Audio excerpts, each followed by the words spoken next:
जय हिंद दोस्तों। तो हम लोग इस वीडियो के माध्यम से 3 दिसंबर के करंट अफेयर्स को हम लोग फास्ट रिवीजन करने वाले हैं। तो आइए हम क्लास को शुरू करते हैं बिना समय को गवाए हुए, क्योंकि समय काफ़ी अमूल्य चीज होता है। तो यहाँ पर आप लोग देख पा रहे होंगे डेली फास्ट रिवीजन 3 दिसंबर का हम लोग करंट अफेयर्स को रिवीजन करने वाले हैं।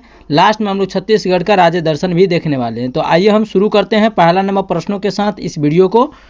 हाल ही में विश्व व्यापार संगठन का महानिदेशक किसे नियुक्त किया गया है? तो ये नागोजी अंकोजी इबोला को, नागोजी अंकोजा इबोला जो है, इन्हें फिर से नियुक्त किया गया है महानिदेशक विश्व व्यापार संगठन, जिसे हम लोग बोलते हैं WTO। WTO का फुल फॉर्म क्या होता है? वर्ल्ड ट्रेड ऑर्गेनाइजेशन होता है। हिंदी में इसे हम लोग विश्व व्यापार संगठन कहते हैं। इसकी स्थापना 1 जनवरी 1955 को हुआ था। हेडक्वार्टर यानी मुख्यालय इसका जेनेवा स्विट्जरलैंड में है। वर्तमान में महानिदेशक कौन है? नागोजी अंकोजा इबोला हो जाएंगे, और यह नाइजीरिया देश के रहने वाले हैं, ये भी आप लोग याद रखेगा। इससे पहले भी आपको नागोजी अंकोजा इबोला थे, तो इनको फिर से जो है आपको नियुक्त किया गया है।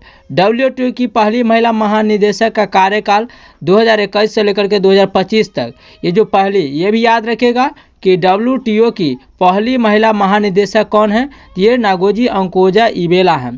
ठीक है, जिनका कार्यकाल जो शुरू हुआ था 2021 से लेकर के 2025 तक चलने वाला था, और फिर से इनको जो है सेकेंड बार नियुक्त किया गया है, और 1 सितंबर 2025 से लेकर के अगले 4 साल तक इनका कार्यकाल रहने वाला है। ठीक है, आइए हम लोग कुछ देख लेते हैं कि गेट। तो WTO जिसे हम लोग कहते हैं वर्ल्ड ट्रेड ऑर्गेनाइजेशन, इससे पहले इसका नाम जो था गेट था। क्या था? गेट, जिसका फुल फॉर्म जनरल अरेंजमेंट, जिसका फुल फॉर्म होता है agreement on trade off tariff होता है, जिसकी स्थापना 1948 में हुआ था। तो 1948 में WTO को जो स्थापना हुआ था वो गेट के रूप में हुआ था, यानी कि GATT के रूप में हुआ था। लेकिन इसका नाम बदल करके अब इसको WTO किया गया है, वर्ल्ड ट्रेड ऑर्गेनाइजेशन, यानी विश्व व्यापार संगठन के रूप में। ललन टॉप देखते हैं। अजय बंगा, ये हाल ही में किसके नए अध्यक्ष चुने गए हैं? तो विश्व बैंक, जिसे हम लोग बोलते हैं WB, वर्ल्ड बैंक, जिसे विश्व बैंक बोला जाता है, इसके अध्यक्ष अभी हाल ही में अजय बंगा को नियुक्त किया गया है। Christina Georgieva IMF, international monetary fund के अध्यक्ष नियुक्त किए गए हैं। वहीं फिलेमान यांग को UN, जिसे हम लोग संयुक्त राष्ट्र कहते हैं, इसके महासभा के अध्यक्ष जो है 79वें क्रम के अध्यक्ष इन्हें चुना गया है। यह कैमरून के निवासी हैं, कैमरून देश के। मार्क रूट नाटो के अध्यक्ष चुने गए हैं, और नाटो का फुल फॉर्म होता है नॉर्थ अटलांटिक ट्रीटी ऑर्गेनाइजेशन होता है, जिसका मुख्यालय यानी हेडक्वार्टर जो होता है ब्रुसेल्स के बेल्जियम में है, और यह स्वीडन इसमें 32वां देश के रूप में शामिल हुआ है, ये भी आप लोग याद रखेंगे। आइए अगला प्रश्न की ओर चलते हैं। हाल ही में चर्चा में रहे संयुक्त सैन्य अभ्यास हरिमो शक्ति का संबंध किससे है? ये भारत और मलेशिया से। किसे? भारत और मलेशिया से। हरिमो शक्ति ये इंडिया और मलेशिया के साथ होने वाला युद्धाभ्यास है। आयोजन बेटोंग कैप मलेशिया में किया गया है। इस बार का क्रम जो आयोजन का है युद्धाभ्यास का, वो चौथे बार हो रहा है। भारत की ओर से इसमें महार रेजिमेंट जो है जिसमें शामिल हुआ है। इस अभ्यास का उद्देश्य क्या है? तो जंगल में आतंकवाद के रोकथाम को, यानी कि जंगलों में आतंकवाद की संख्या में वृद्धि को रोकथाम में इसको जो है कार्य करना है, इसका मेन मकसद है। आगे देख लेते हैं अन्य युद्धाभ्यास, जैसे समुद्र लक्ष्मण और उदार शक्ति अभ्यास इंडिया और मलेशिया के साथ होता है, और एक और अभ्यास अभी शुरू हुआ है जिसका नाम अभी बताएं, हरिमो शक्ति। मिस्र शक्ति और सिलिनेक्स, ये मित्र शक्ति और सिलिनेक्स किसके साथ होता है? तो श्रीलंका के। इसमें ही आप लोग देख सकते हैं कि SL से श्रीलंका, I से इंडिया हो जाता है। ठीक है, आगे है सिम्बैक्स। तो एक याद रखिएगा, एक होता है सिनबैक्स और एक होता है सिम्बैक्स। सिनबैक्स अभी प्रथम बार इसका आयोजन किया गया था। ठीक है, तो सिम्बैक्स जो है आपको इंडिया प्लस सिंगापुर के साथ होता है, और अग्नि वॉरियर भी आपको सिंगापुर प्लस इंडिया के साथ होता है। वहीं पर देखिए समुद्र शक्ति और गरुड़ शक्ति, तो इंडिया प्लस इंडोनेशिया के साथ होने वाला युद्धाभ्यास है समुद्र शक्ति और गरुड़ शक्ति। ललन टॉप देखते हैं इस प्रश्न का।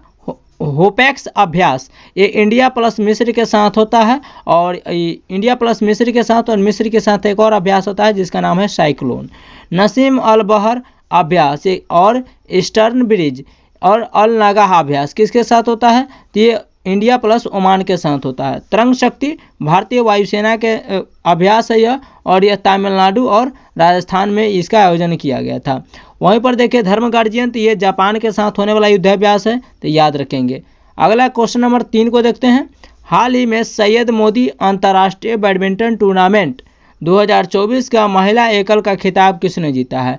ध्यान रखिएगा कि सैयद मोदी अंतर्राष्ट्रीय जो टूर्नामेंट है यह बैडमिंटन से संबंधित है और महिलाओं का खिताब है, ठीक है। यह पीवी सिंधु ने इस खिताब को जीत लिया है, सैयद मोदी अंतर्राष्ट्रीय बैडमिंटन टूर्नामेंट को। शुरुआत इसकी 2009 में होता है, आयोजन लखनऊ, और हर वर्ष इसका आयोजन जो होता है लखनऊ में किया जाता है, नवाबों की नगरी में, और यहाँ बाबू बनारसी स्टेडियम में इसका आयोजन किया गया है। मेल वाला कौन? लक्ष्य सेन ने जीता, और फीमेल वाला पीवी सिंधु ने इसकी हासिल किया है। और पीवी सिंधु को सिल्वर गर्ल के नाम से जाना जाता है। 2016 में सिल्वर मेडल इन्होंने जीता है रियो ओलंपिक के अंदर, और 2020 में इन्होंने कांस्य पदक जीता है टोक्यो के अंदर। 2 पदक जीतने वाली ये फर्स्ट भारतीय महिला बन चुकी है, ये भी आप लोग ध्यान रखिएगा। ललन टॉप देखते हैं। महिला और पुरुष हॉकी चैंपियनशिप ट्रॉफी किसने जीता है? तो महिला और पुरुष वाला जो हॉकी चैंपियनशिप ट्रॉफी होता है वो दोनों भारत ने ही जीत चुका है। हराया किसको है? चाइना, यानी कि चाइना इसका उप विजेता रह चुका है। आगे शतरंज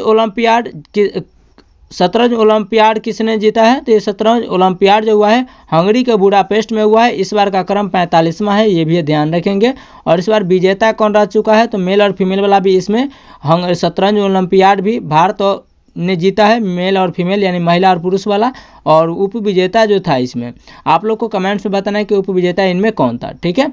चलिए आगे देखते हैं कि महिला T20 विश्व कप विजेता, इसका आयोजन यूएई में किया गया। विजेता न्यूजीलैंड रहा है और उप विजेता आपको साउथ अफ्रीका।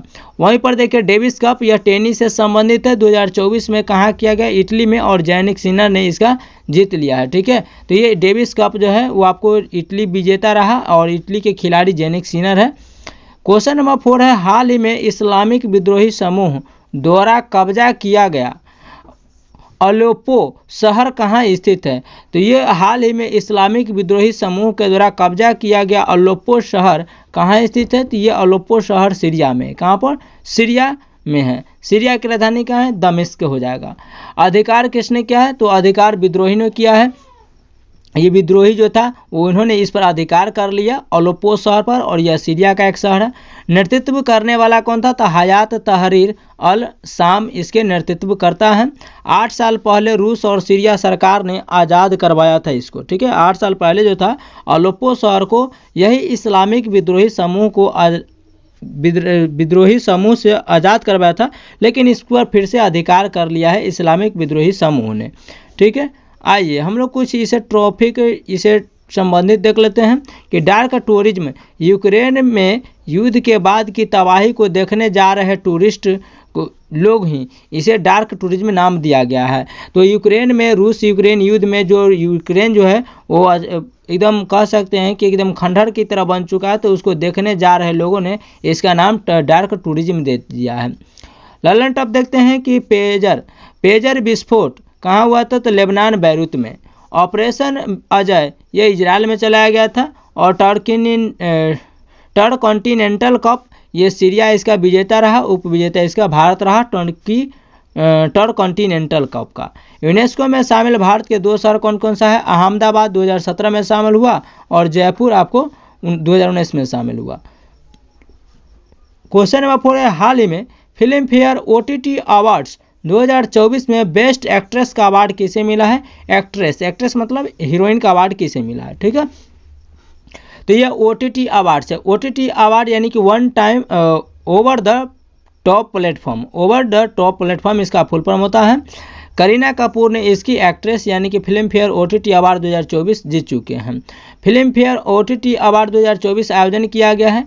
इस बार का क्रम जो है 5वीं बार इसका आयोजन किया जा रहा है। बेस्ट फिल्म का अवार्ड अमर सिंह चमकीला को दिया गया, यानी कि इसमें फिल्म फेयर OTT अवार्ड 2024 में सबसे बेस्ट फिल्म कौन रह चुका है? तो अमर सिंह, ठीक है। तो OTT पर जो भी फिल्म रिलीज किया गया है उन सभी फिल्मों में से बेस्ट फिल्म कौन रहा है? अमर सिंह चमकीला। वहीं पर बेस्ट एक्टर का खिताब दिलजीत सिंह दोसांझ जीत चुके हैं। और बेस्ट डायरेक्टर का अवार्ड इम्तियाज़ अली जीत चुके हैं, और इम्तियाज़ अली यही अमर सिंह चमकीला के डायरेक्टर हैं। और बेस्ट एक्ट्रेस का अवार्ड करीना कपूर जीत चुके हैं जाने जान के लिए। ठीक है, चलिए यूनिसेफ का ब्रांड एम्बेसडर अभी करीना कपूर को ही नियुक्त किया गया, तो यूनिसेफ का ब्रांड एम्बेसडर भी करीना कपूर ही हैं। सर्वश्रेष्ठ फीचर फिल्म का राष्ट्रीय अवार्ड आट्टम को मिला है, और यह मलयालम भाषा में यह फिल्म थी। ऑस्कर 2025 के लिए भारत की आधिकारिक अधिकारी एंट्री कौन है, तो लापता लेडीज है। सर्वश्रेष्ठ एक्टर का सम्मान ऋषभ शेट्टी को दिया गया था फिल्म कंतारा के लिए। दादा साहब फाल्के अवार्ड किसे मिला है, तो अभी हाल ही फिलहाल में मिथुन चक्रवर्ती बंगाल रॉयल टाइगर को दिया गया। ठीक है, बंगाल का टाइगर को। हाल ही में मिशन अरुण हिमवीर किसे प्रारंभ किया गया है। ठीक है, तो ये किसने शुरू किया है, तो ये हिमवीर प्रारंभ करने वाला कौन है, अरुणाचल प्रदेश। हिम से होता है बर्फ। ठीक है, तो ये याद रखिएगा, शुरू अरुणाचल प्रदेश ने किया है। अरुणाचल प्रदेश के सीएम कौन है, पेमा खांडू हैं। समझौता दूरदराज इलाके में कृषि बागवानी उत्पादों की आपूर्ति के लिए इंडो तिब्बत बॉर्डर पुलिस के साथ समझौता किया है। यानी कहने का मतलब है कि अरुणाचल प्रदेश में जो गाँव की जो कह सकते हैं कुछ ऐसे भी जगह पर जहाँ पर लोग कृषि से संबंधित बागवानी से संबंधित उत्पादों तक पहुँच नहीं पाते हैं, तो उनको वहाँ तक उपलब्ध कराने के लिए, क्योंकि वहाँ पर ये उपलब्ध होगा एक जगह से दूसरी जगह जाएगा, तो ये वहाँ के सेना के द्वारा जाएगा, इंडो तिब्बत बॉर्डर पुलिस के द्वारा ही जाएगा। तो इसके साथ समझौता किया है, क्योंकि यह एक जगह से दूसरी जगह दूर दराज के इलाकों में ये कृषि से संबंधित बागवानी से संबंधित उत्पाद जो होते हैं, फल फूल होते हैं, खाने के सामग्रियाँ होती हैं, वो एक जगह से दूसरी जगह पहुँचा सकते हैं जहाँ तक वो लोग नहीं पहुँच पाते हैं, आम लोग नहीं पहुँच पाते हैं। ठीक है, कृषि राज्य का अवार्ड किसे मिला है, महाराष्ट्र को घोषित किया गया। बागवानी राज्य का अवार्ड नागालैंड को, और समुद्री राज्य का अवार्ड केरल को दिया गया है, और जल मिशन का अवार्ड आपको उड़ीसा को दिया गया है, ये याद रखिएगा। आइए अगला क्वेश्चन देख लेते हैं। Lalan top operation Indravati Haiti में शुरू किया गया था। ऑपरेशन सद्भाव टाइफून यागी से प्रभावित क्षेत्रों में इसको चलाया गया था। और ऑपरेशन बॉम्बे बकेट उत्तराखंड में शुरू किया जाता है जंगलों में लगी आग को बुझाने के लिए। और ऑपरेशन अमृत जो है वो आपको एंटीबायोटिक को मिसयूज करने के लिए शुरू किया गया था केरल में। ठीक है, एंटीबायोटिक यानी कि दवाई को मिसयूज ना हो, इसके लिए ऑपरेशन अमृत चलाया गया था।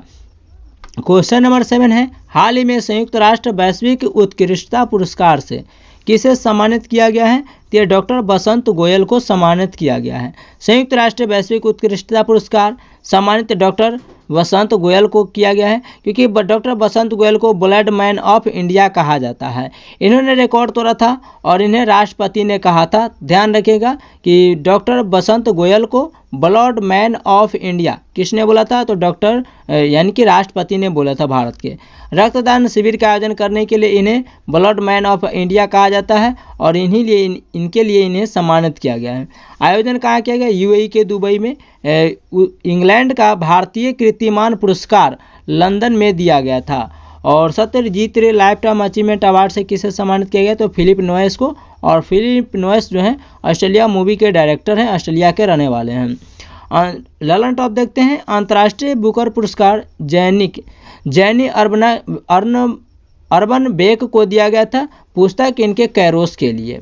वहीं पर देखें भारत रत्न 2024 में कितने लोगों को चुना गया, तो भारत रत्न के लिए 5 व्यक्तियों को इस बार चुना गया है।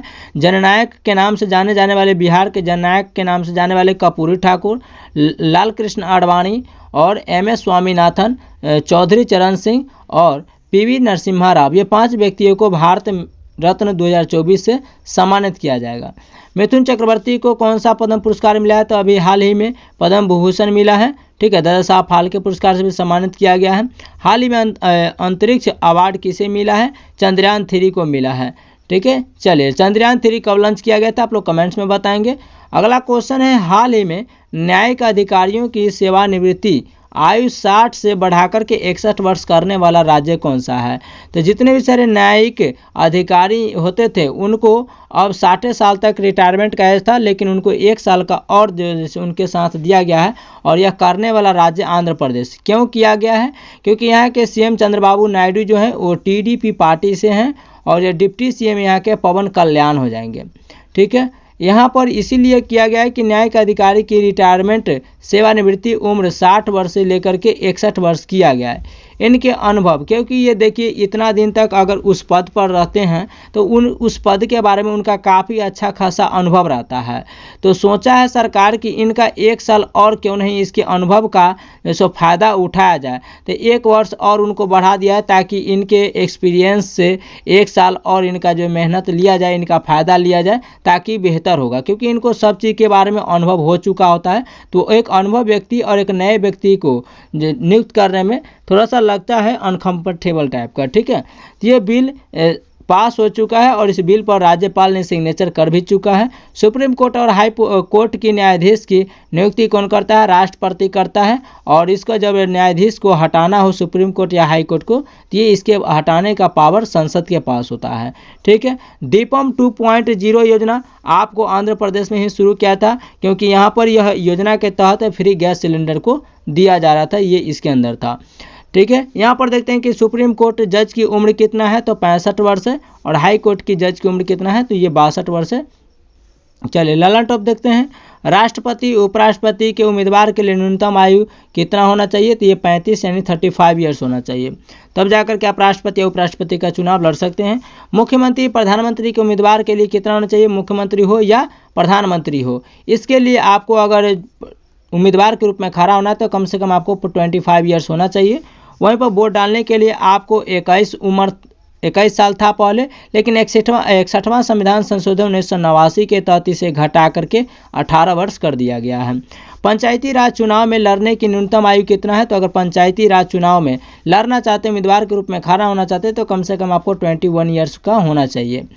अगला क्वेश्चन नंबर 9 है, हाल ही में अंतर्राष्ट्रीय बसों के रियल टाइम ट्रैकिंग के लिए बस संगवारी ऐप किसने लॉन्च किया है। तो देखिए जिस तरीके से हम लोग ट्रेन को ट्रैक करते हैं कि कौन सा ट्रेन कहाँ आ चुका है, कौन सा ट्रेन कौन सा जंक्शन पर रुका है, यानी कि हम उसको हर पल का लाइव लोकेशन चेक करते रहते हैं और जाकर के हम ट्रेन को आने से पहले कोई ट्रेन स्टेशन पर रुके रहते हैं। सेम उसी तरीके से छत्तीसगढ़ सरकार ने एक ऐसा कदम उठाया है कि जो भी व्यक्ति बस स्टैंड में आकर के 1 घंटा 2 घंटा आकर के खड़ा रहते थे और मान कर चले कि 2 घंटा पहले या 1 घंटा आकर कोई पहले खड़ा हो गया और 1 घंटा और लेट आ गया, तो व्यक्ति 2 घंटा वहाँ पर खड़ा हो जाता है, वहाँ पर उसका समय लॉस हो जाता है। तो इस समय को बचाने के लिए, ताकि वो 1 घंटा पहले 2 घंटा पहले न आए, उतना समय में वो काम अगर कोई करना हो किसी व्यक्ति को तो कर सकता है और घर बैठे ही और अपना जहाँ पर आता है वहीं पर रहे हुए बस का भी ट्रैक कर सकता है लाइव लोकेशन कि बस अभी कहाँ है, कितना देर पर वो जिस बस स्टैंड से वो पकड़ना चाहते हैं, यानी कि उस बस स्टैंड पर कितना समय लगने में आएगा, ठीक है, या कब रुकेगा या कितना देर पहले आएगा या कितना देर बाद आएगा। तो उसका ट्रेन की तरह ही लोकेशन देख सकता है कि कहाँ है, कब आएगा, नहीं पहुँचेगा, ठीक है। तो इसका लाइव लोकेशन चेक कर सकता है, ट्रैक कर सकता है। इसका ऐप छत्तीसगढ़ सरकार ने लॉन्च किया है। ये 2 ऐप यहाँ पर लॉन्च होता है। पहला होता है बस संगवारी ऐप, जो लॉन्च करने वाला छत्तीसगढ़ है। यहाँ के सीएम जो है मुख्यमंत्री वो विष्णु सहाय जी हैं और उद्देश्य क्या है, तो बस की लाइव लोकेशन को चेक करना, इनकी रियल टाइम को ट्रैक करना ट्रेन की तरह, ठीक है। और दूसरा ऐप लॉन्च किया गया था संरक्षा ऐप, जो लॉन्च किया गया था रेलवे के द्वारा फ्रंट लाइन कर्मचारी के लिए, तो ये भी आप लोग याद रखिएगा। आइए अगला क्वेश्चन को देखते हैं ललन टॉप के साथ। लोकपथ ऐप किसने लॉन्च किया, मध्य प्रदेश ने। प्रवाह सॉफ्टवेयर किसने लॉन्च किया, इसरो ने। लेकिन वहीं पर प्रवाह ऐप पूछे, सिंपल पूछे कि प्रवाह ऐप, तो प्रवाह सॉफ्टवेयर ऐप पूछे तो आपको इसरो ने लॉन्च किया। लेकिन वहीं पर प्रवाह ऐप पूछे तो आरबीआई ने लॉन्च किया और उद्गम भी आपको आरबीआई ने ही लॉन्च किया था, तो ये भी आप लोग याद रखिएगा। वहीं पर देखिए कि सक्षम ऐप किसने लॉन्च किया और सी विजिल ऐप किसने लॉन्च किया, तो चुनाव आयोग ने लॉन्च किया है, ये भी आप लोग याद रखिएगा। ई संज्ञान ऐप किसने लॉन्च किया, आरपीएफ ने लॉन्च किया है, रेलवे प्रोटेक्शन फोर्स ने, और इसका नाम बदल करके आईआरपीएफ हो चुका है, आईआरपीएफ हो चुका है, इंडियन रेलवे प्रोटेक्शन फोर्स इसका फुल फॉर्म होता है, तो ये भी आप लोग ध्यान रखिएगा।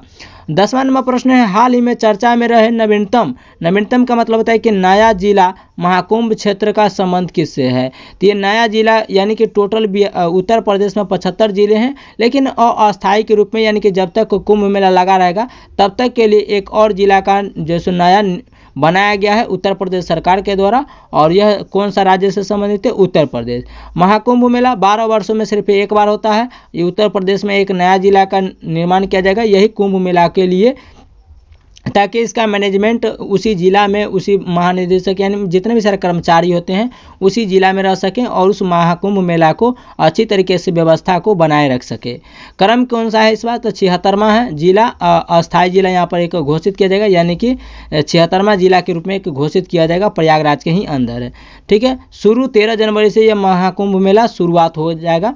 आइए, कुंभ कितने जगहों पर होता है? तो कुंभ 4 स्थानों पर होता है। नासिक महाराष्ट्र गोदावरी के किनारे होता है। ठीक है, नासिक कहाँ है? गोदावरी नदी के किनारे महाराष्ट्र में, तो यहाँ पर कुंभ मेला होता है। दूसरा हरिद्वार में आयोजन किया जाता है जो गंगा नदी के किनारे। तीसरा प्रयागराज में जो गंगा और यमुना नदी के संगम पर होता है। ठीक है, और चौथा आपको इसका आयोजन जो होता है कुंभ मेला का उज्जैन में, और यह शिप्रा नदी के किनारे है उज्जैन। ठीक है, शुरू हर्षवर्धन के काल से होता है, यानी कि हर्षवर्धन ने शुरू किया था। यूनेस्को में यह अमृत धरोहर में भी शामिल है, ये याद रखिएगा। 2007 में यह अमृत धरोहर यूनेस्को में शामिल हो चुका है। अगला ललन टॉप देखते हैं। 2000 ईस्वी में कौन कौन से राज्य हैं जो इसका नया राज्य के रूप में टूट करके बना था? तो 2000 ईस्वी में बिहार से झारखंड अलग हुआ 15 नवंबर 2000 ईस्वी को। उत्तर प्रदेश से उत्तराखंड अलग हुआ 9 नवंबर 2000 ईस्वी को। और वहीं मध्य प्रदेश से छत्तीसगढ़ अलग हुआ 1 नवंबर 2000 ईस्वी को। यानी 2000 ईस्वी के अंदर 3 राज्यों का निर्माण भी होता है। दादर और नागर हवेली और दमन और दीव कब मिलते हैं? तो ये 26 जनवरी 2020 ईस्वी को दादर और नागर हवेली जो थे और दमन और दीव ये एक साथ विलय हो जाते हैं। वहीं नागालैंड की स्थापना 1 दिसंबर 1963 की है। तेलंगाना आपको जो है आंध्र प्रदेश से टूट करके 2 जून 2014 को बनता है। वहीं पर जम्मू कश्मीर और लद्दाख जो है एक भारत का यूटी यानी केंद्र शासित के रूप में 31 अक्टूबर 2019 को बनते हैं। तो अभी वर्तमान में भारत में 28 राज्य और 8 केंद्र शासित प्रदेश हैं, ये भी आप लोग याद रखिएगा। ठीक है, चलिए तो आइए हम लोग मिलते हैं नेक्स्ट क्लास में, तब तक के लिए जय हिंद।